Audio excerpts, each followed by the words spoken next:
গ্রাম বাংলায় এখনো ঐতিহ্যের সাথে টিকে আছে বাংলাদেশের। এই তো এই যে দুইজন, এইখানে দুইজন গেল, দুইজন, ইয়েস, একসাথে দুইজন আউট হইল।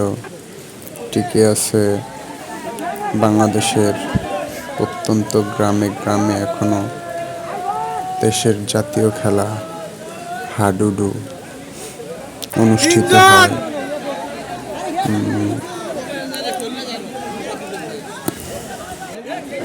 আমাদের ছেলেরা এখন সারা বছর ক্রিকেট, ফুটবল এবং অন্যান্য বৈদেশিক খেলাগুলো নিয়ে মাতামাতি করে, কিন্তু আমাদের জাতীয় খেলা হাডুডু হাডুডু যে আমাদের জাতীয় খেলা, আমার মনে হয় অনেক মানুষ জানেই না।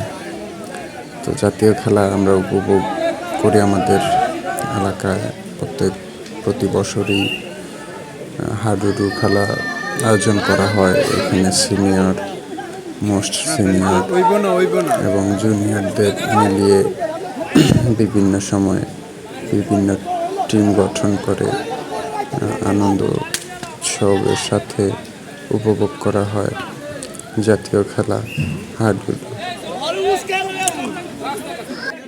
খেলা। এখন টান উত্তেজনা চলছে, দুই দলই সমান অবস্থানে আছে। দেখা যাক হিরণ কি করে।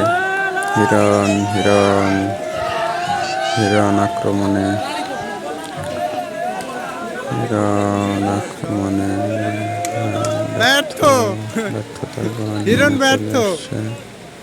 এখন কামাল ভাই আক্রমণে। কামাল ভাই দেখি কি করে। আমার মনে হচ্ছে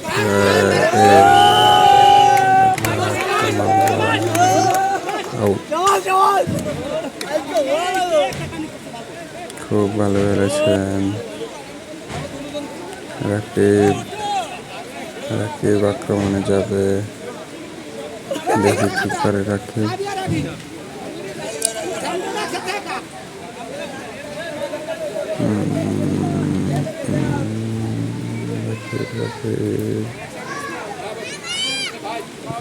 চলে আসলো, সে বেশিক্ষণ দম রাখতে পারে না। এখন আসছে নূর মোহাম্মদ আক্রমণে। নূর মোহাম্মদ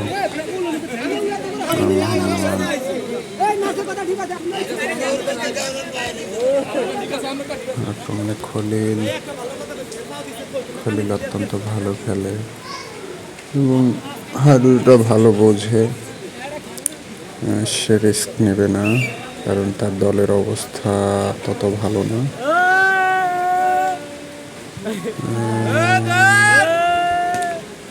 নূর মোহাম্মদ দেখি কি করে, চলে গেল। ফরিদ